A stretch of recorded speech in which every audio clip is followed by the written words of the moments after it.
मैं सुधीर कुमार सरकार memorial college of education Phulwari Sharif Patna से इस वैश्विक महामारी कोविड-19 के कारण पूरे विश्व के साथ साथ भारत भी प्रभावित है, जिसके कारण भारत की समस्त शैक्षिक गतिविधियां भी प्रभावित है। इसी आलोक में पाटलिपुत्रा विश्वविद्यालय द्वारा उसके अंतर्गत समस्त महाविद्यालयों के शैक्षिक गतिविधियों को सुचारू रूप से संचालित करने के लिए ऑनलाइन पठन पाठन का कार्य संचालित करने का निर्देश दिया है।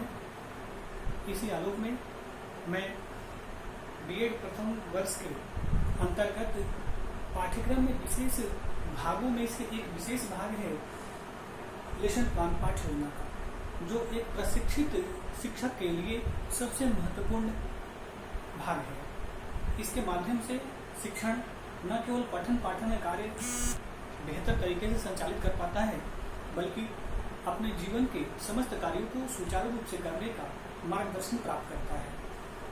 आइए इसी आलोक में हम लोग एक आदर्श पाठ योजना का प्रारूप जानते हैं कि कैसे पाठ्य योजना बनाते हैं और पाठ्य योजना का कैसे प्रस्तुतिकरण किया जाता है। इसी आलोक में सर्वप्रथम नाम आता है रूसो का।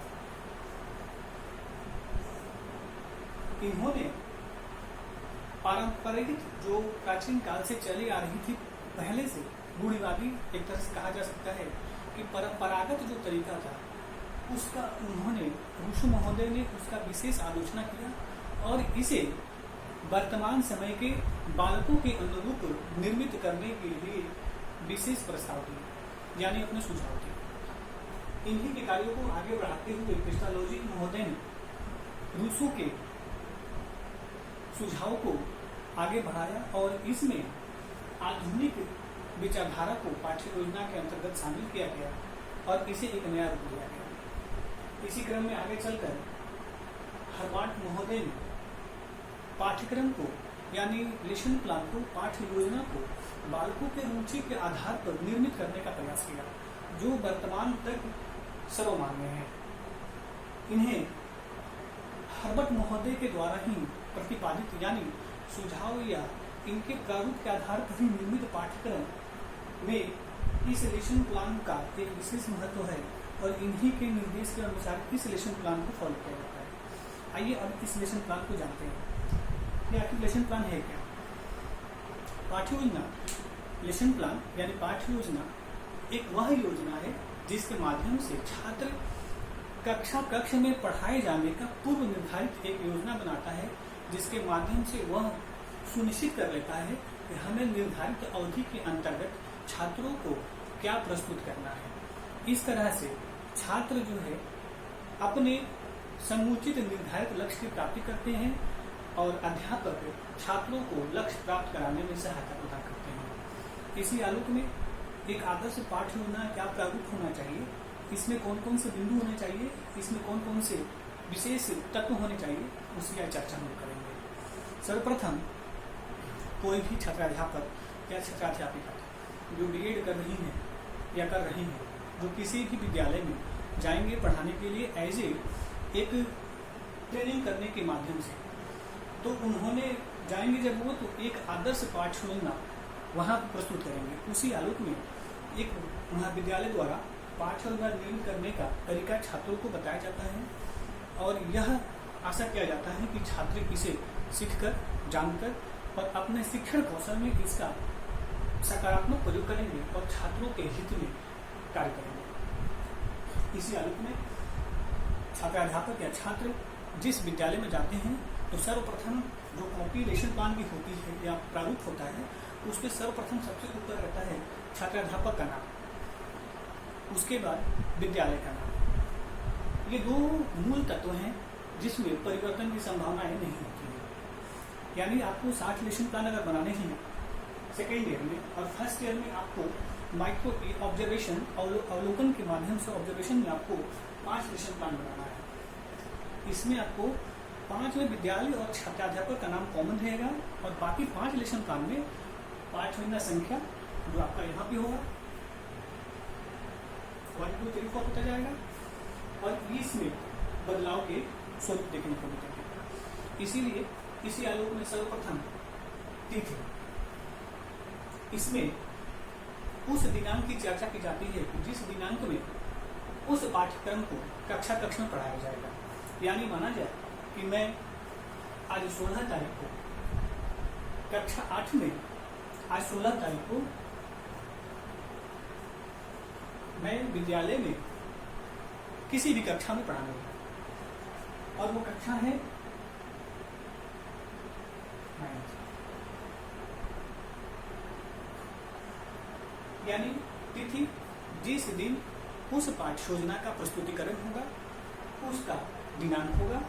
तत्पश्चात कक्षा, जिस कक्षा में पाठ्य योजना का प्रस्तुतिकरण होगा उस कक्षा का नाम होगा। उसके पश्चात विषय, यानी पाठ्य योजना जो आपका होगा वो किस विषय से संबंधित होगा। विज्ञान से होगा, सामाजिक विज्ञान से होगा। तो यहाँ अगर विज्ञान पढ़ा रहे हैं तो विज्ञान, सामाजिक विज्ञान पढ़ा रहे हैं तो सामाजिक विज्ञान। तो हम यहाँ ले लेते हैं, माना जाए विज्ञान।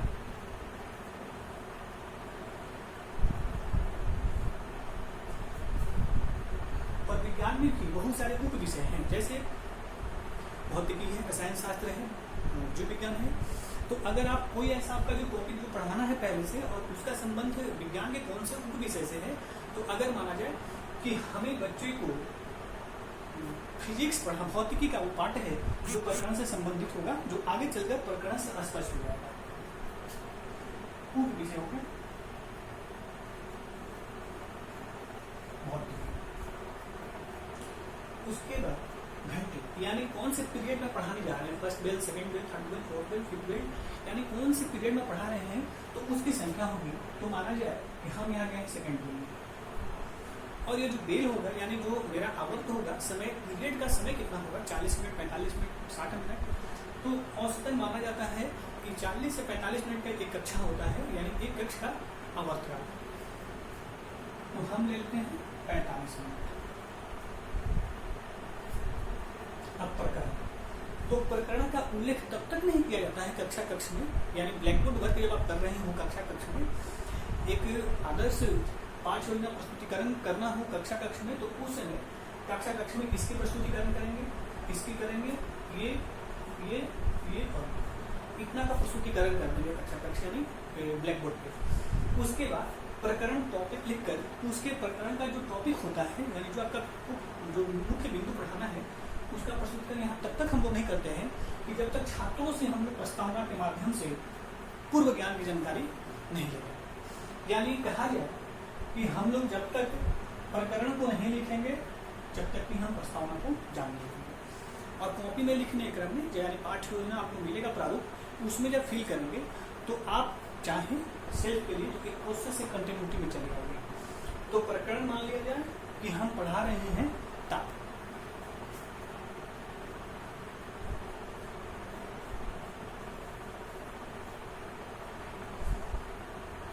उसके बाद आता है उद्देश्य, सामान्य उद्देश्य, ये मतलब जनरल ऑब्जेक्टिव्स। जब जनरल ऑब्जेक्टिव्स की बात करेंगे तो सामान्य उद्देश्य का संबंध, सीधा आप जाओ कि सामान्य उद्देश्य का संबंध जो होता है वो विषय से होता है। यानी आप जो विषय पढ़ा रहे हैं उसका सामान्य उद्देश्य क्या है। बच्चों में सामान्य उद्देश्य पहला, दूसरा, इसे लिखेंगे 3, 4। तो पहला हो जाएगा कि छात्रों में, जो छात्रों को पढ़ा रहे हैं, छात्रों में, विद्यार्थियों में जो आपको अच्छा लगे, छात्रों में विज्ञान के प्रति सामान्य रुचि विकसित कर सकेंगे। जो टोन होगा यहाँ पे तो कर सकेंगे ज्यादा परफेक्ट लगता है। वैसे अगर ताप है तो इसका संबंध जो आएगा वो विशिष्ट उद्देश्य से, यानी स्पेसिफिक ऑब्जेक्टिव्स का संबंध होता है आपके प्रकरण से।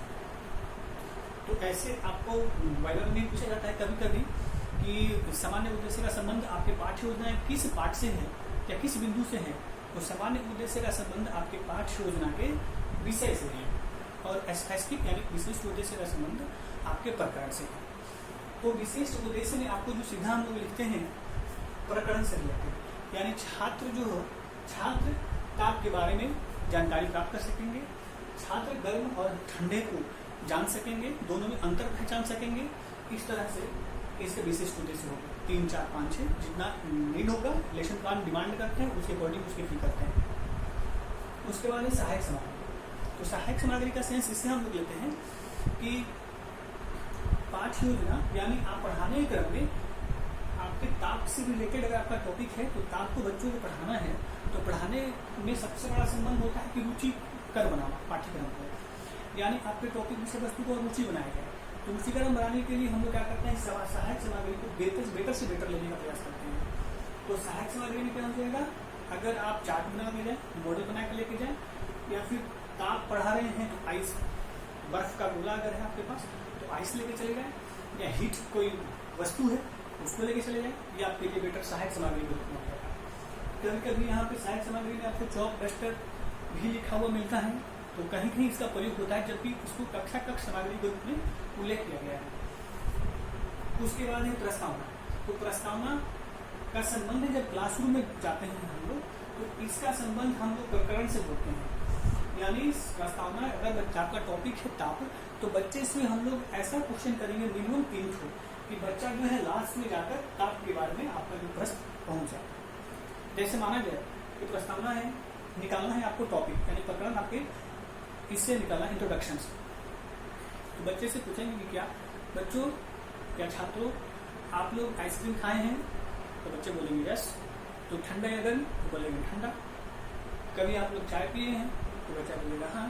तो ठंडा या गर्म, तो बोलेगा गर्म। फिर आप पूछे कि आखिर ठंडा और गर्म है क्या, तो बच्चा समस्यात्मक यानी ताप, या आप पूछ सकते हैं बच्चे से ताप किसे कहते हैं, तो छात्र नहीं देंगे, तो ये हो जाएगा समस्या, यानी बच्चे उत्तर नहीं दिए। तब हम लोग उद्देश्य कथन क्या होता है आपका, ये हो गया आपका समस्यात्मक। अब इससे क्या होगा कि प्रीवियस नॉलेज हम लोग लिखेंगे छात्र जो है बेसिक जानकारी है, तो इसमें हम लोग लिखेंगे पूर्व ज्ञान में कि छात्र जो है विज्ञान के बारे में सामान्य जानकारी रखते हैं। उद्देश्य कथन में हम लोग क्या लिखेंगे इसके बाद कि आपका टॉपिक ताप है, तो लिखेंगे हम उद्देश्य कथन में कि छात्रों आज हम लोग ताप के बारे में पढ़ेंगे। उद्देश्य कथन हो गया आपका। अब आपका टॉपिक आ गया, प्रकरण आपका आ गया कि हमको क्या पढ़ाना है, तो ताप पढ़ाना है। तो ताप पढ़ाने के बाद यहाँ तक कंप्लीट हो गया, और कंप्लीट होने के बाद आपको आएंगे प्रस्तुतिकरण, यानी ताप के बारे में बच्चों को पूरा डिफाइन करेंगे, समझाएंगे, एग्जाम्पल देंगे। उसके बाद तो प्रस्तुतिकरण में क्या होगा कि 3 बॉक्स रहेगा। एक में छात्राध्यापक क्रिया, मतलब जो आप करेंगे, पढ़ाएंगे बच्चे को, डिफिनेशन लिखाएंगे, समझाएंगे। अगर आप लेक्चर दे रहे हैं बच्चे को, और एक और इसमें आप एक जोड़ सकते हैं, यहाँ भी जोड़ सकते हैं और यहाँ भी जोड़ सकते हैं। यहाँ पे उद्देश्य शिक्षण विधि,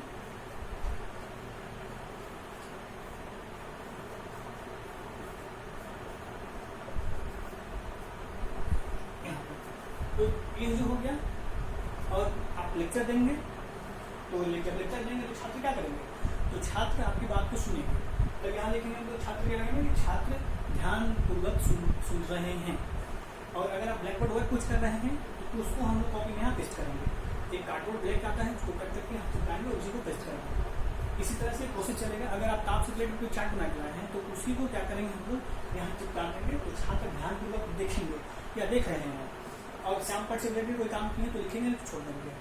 उसके बाद शिक्षण विधि में क्या करेंगे कि आप व्याख्यान विधि का यूज किए हैं, तो व्याख्यान विधि, प्रदर्शन विधि, समस्या समाधान विधि, आप जो जो मेथड्स यूज कर रहे हैं टीचिंग स्किल में यानी पाठ्य योजना बनाने करेंगे, वहाँ पे शिक्षण विधि आप लिख करेंगे। अब इतना पूरा प्रस्तुतिकरण होने के बाद आप पुनरावृत्ति यानी जो बच्चे को पढ़ाए हैं, समझाए हैं, उससे क्या करेंगे, क्लासरूम में रैंडम किसी बच्चे को उठाकर 2, 3, 4 बच्चे से क्वेश्चन लेंगे, पूछेंगे और बच्चा जवाब देगा तो ठीक है, नहीं पता है तो आप बच्चे फिर आपसे सॉर्ट आउट करेंगे, आप सॉर्ट आउट करेंगे, उनका आंसर कंप्लीट हो जाएगा। और लास्ट में बच्चे को अपने टॉपिक से रिलेटेड बच्चे होमवर्क देंगे और होमवर्क देने के बाद आपका पाठ होना का कार्य कंप्लीट। आशा है कि आप स्पष्ट